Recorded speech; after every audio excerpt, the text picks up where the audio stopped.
जंगल वाले बाबा नमो नमः, जंगल वाले बाबा नमो नमः, जंगल वाले बाबा नमो नमः, जंगल वाले बाबा नमो नमः, जंगल वाले बाबा नमो नमः। अपने मन के, वचन के, काय के तनाव को समाप्त करेंगे। आंख बंद करेंगे,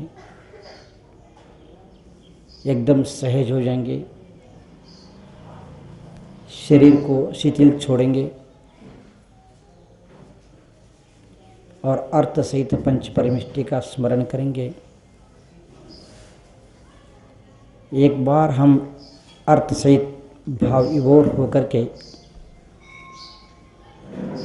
पंच परमिष्टि का स्मरण करते हैं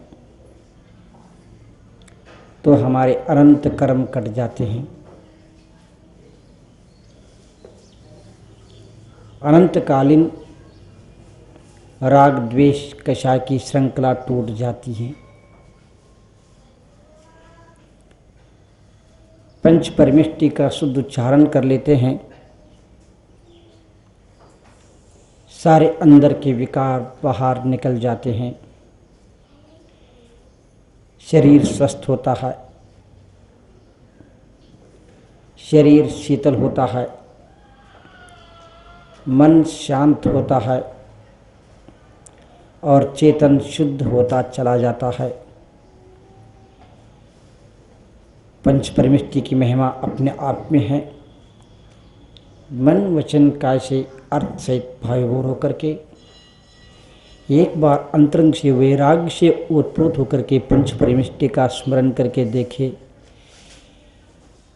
तुम्हारे हर प्रकार के पाप कट जाएंगे और हर प्रकार के जो आपकी इच्छा है उनकी पूर्ति हो जाएंगे।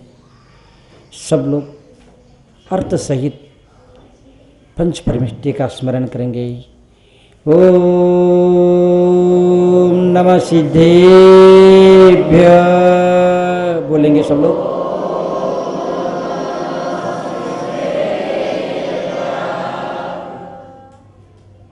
बोलते ही हमें अनंतानंत सिद्ध परमिष्टि का स्मरण करना चाहिए। संसार और शरीर को गौण करके उन अनंतानंत सिद्ध परमिष्टि में समाहित होना चाहिए। उच्चारण के साथ हमारा भाव भी उसमें हो जाए तो हम सहज ही संसार में रह करके, शरीर में रह करके सिद्धमय होने का एहसास करने लग जाते हैं। यही कर्म निर्जरा का कारण है, यही आत्मकल्याण का कारण है, यही शांति का कारण है। ओम नमः सिद्धेभ्य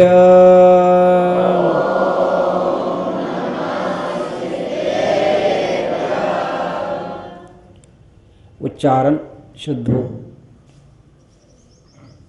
हृदय से बोले, समझकर बोले, नाभि से निकाले स्वर को। निश्चित रूप से तुम्हारे अंदर के सारे विकार बाहर हो जाएंगे। ओम नमः सिद्धेभ्य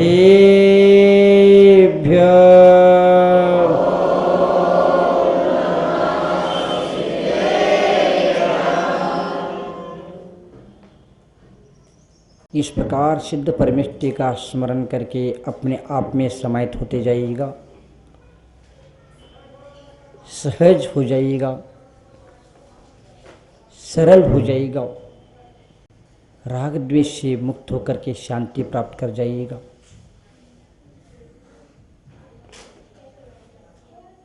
कभी उन सिद्ध परमिष्टि को अपने में समाहित कर लेना।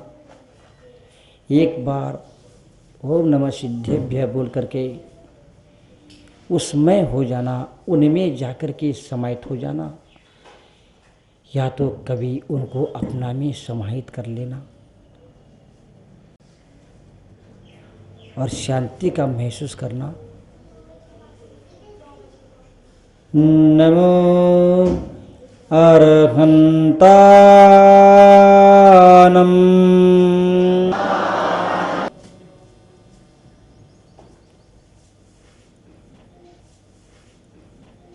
नमो अरहंतानम के उच्चारण के साथ ही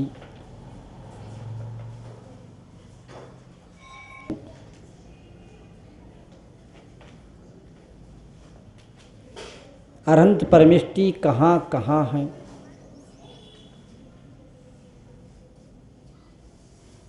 और उन अनंत परमेष्टि में चरणों में जाकर के नतमस्तक हो जाना, भावों से उनका चरणों का स्पर्श करके उनके अनंत गुण अनंत शक्ति आदि को अपने में समाहित कर लेना। कभी स्वयं उनमें जाकर के समाहित हो जाना, कभी उनको अपने में समाहित कर लेना। जैसे जैसे तरंगे हमारे अंतरंग से उड़ते चले जाते हैं पंच परमेष्टि के,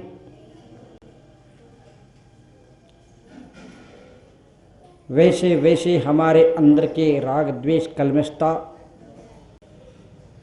जिस प्रकार तालाब में कूड़ा कचरा पड़ा हुआ है, तरंगे उठते हैं तो तरंगे क्या कर देते हैं, सबको किनारे लाकर रख देते हैं। उसी प्रकार हमारे अंतरंग से निकले ये पंच परमेष्टि का स्मरण, ये तरंगे हमारे अंदर के राग द्वेष कर्ममल आदि को बाहर करने का कोशिश कर देते हैं। हम समाहित हो जाएंगे उन पंच परमेष्टियों में, अरहंत परमेष्टि में।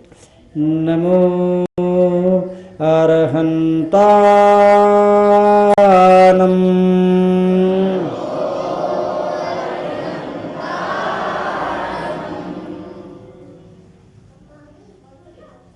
धन्यैवे मूक केवली,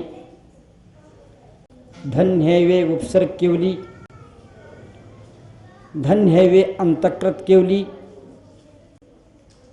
धन्यैवे सामान्य केवली, धन्यैवे तीर्थंकर केवली। ढाई द्वीप में जहाँ भी विद्यमान हैं उन सबको मेरा प्रणाम। नमो अरहंतानम,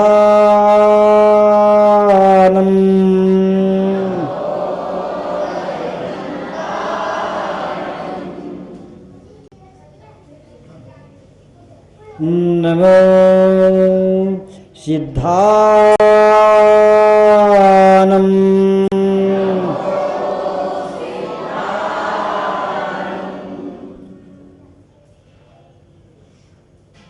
नमो आयरियानम,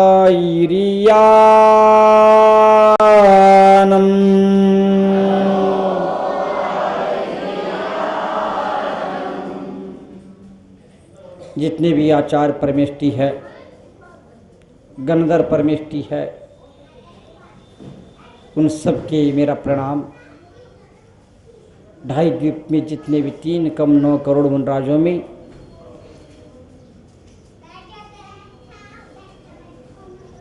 जो सारे रिद्धिधारी मनराज है उनका स्मरण करना। नमो आयरियानम,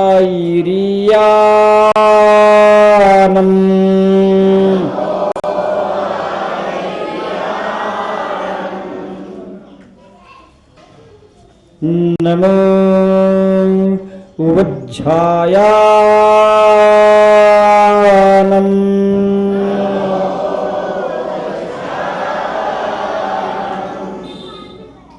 एक बार 3 कम 9 करोड़ मनराजों का स्मरण करें।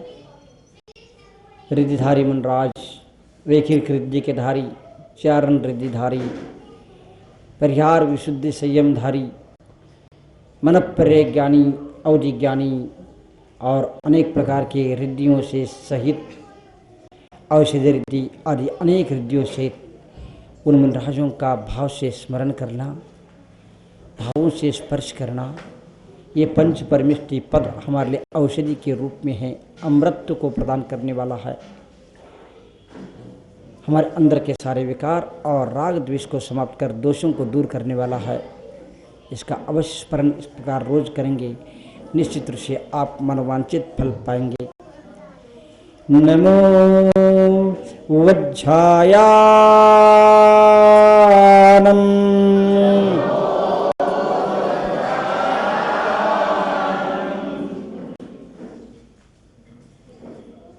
नमो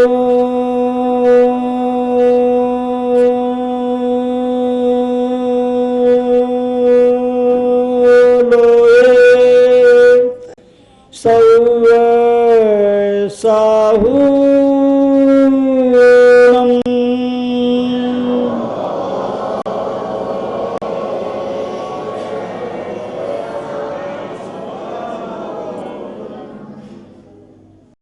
पंच परमेष्टि भगवान की,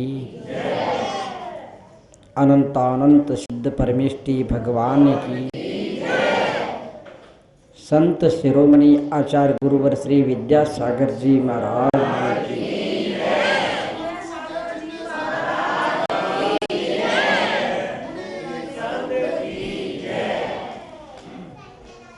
पंच परमेष्टि के स्मरण से हमारे अंदर की आत्मा की शक्ति जागृत हो जाती है। ये छोटे छोटे नन्हे नन्हे बच्चे वास्तव में एक सुंदर बगीचा के फूल के समान हैं। इनको सजाना संवारना और उनको सजाना समाज के लोगों के माली का काम होता है और इसमें सहयोग देती है माताएं हैं। और इसी में काम करने के लिए आप लोगों के बीच में इन पुष्पों को विकसित करने के लिए, इनकी नैतिकता को विकसित करने के लिए, उनकी अच्छी मानसिकता को विकसित करने के लिए, उनके अच्छे आचार विचार और संस्कारों को विकसित करने के लिए सांगानेर से यहाँ पर दो शास्त्री जी पंडित जी लोग भी यहाँ पर लड़के भी आए हैं और निश्चित रूप से आपको वह सब कुछ देंगे और बहुत ही अच्छे लोग हैं, लेकिन आप इसका पूरा लाभ उठाएंगे। मैं यही कहना चाहूँगा। हमारे 5 प्रतिमा के धारी प्रदीप बोल रहे थे कि कल हम आ रहे थे, ऐसे ऐसे शुभ संकेत मिल रहे थे। मैं तो आज देख रहा हूँ, मैं रास्ते में आ रहे थे उस समय असमय में ही मोर का नाचना बहुत मायना रखता है। जब बादल गरजते हैं, पानी बरसता है, तब मोर नाचते हैं। लेकिन इतने गर्मी में भी सुबह सुबह मोर का नाचना, जैसे हम देखने के लिए खड़े हो जाते हैं, 2-4 लोग ही देख पाए, बाकी लोगों को देखने को भी नहीं मिल जाता है। वास्तव में मैं ये कहना चाहूँगा, आज मैं इसका प्रत्यक्ष उदाहरण देख रहा हूँ। यहाँ पर छोटे छोटे बच्चे ऐसे कोमल बन के, ऐसे मयूर यहाँ पर शिक्षण ज्ञान नैतिक शिविर में मोर नाच रहे, ऐसा लगता है। मैं तो ये कहना चाहूँगा, इनका भविष्य उज्जवल बने, इनका जीवन निर्मल बने और इनका वर्तमान सुधरे, इनका भविष्य सुधरे, यही मैं भावना भाऊंगा। बंधुओं, यही से हमारी यात्रा प्रारंभ हो जाती है, यही से हमारे जीवन और आजीविका का अंतर समझ में आने लग जाता है। और जब तक नैतिक शिक्षा, धार्मिक शिक्षा का ज्ञान नहीं होता है, तब तक वह सारी शिक्षाएं व्यर्थ और निरर्थक माने जाते हैं।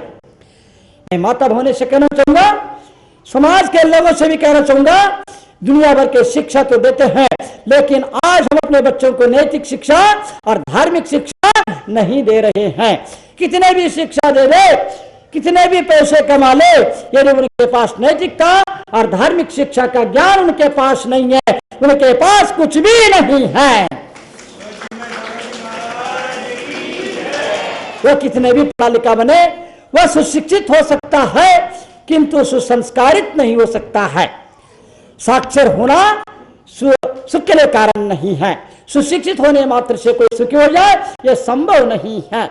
और इतना ही नहीं, सुशिक्षित होने मात्र से कोई सुखी हो जाए, संभव नहीं है। संपन्न होने मात्र से कोई सुखी हो जाए, यह संभव नहीं है। सुखी कौन होता है? सम्यक ज्ञान को प्राप्त करने वाला सुखी होता है और सुसंस्कार को धारण करने वाला सुखी होता है। जंगल वाले बाबा नमो नमः, जंगल वाले बाबा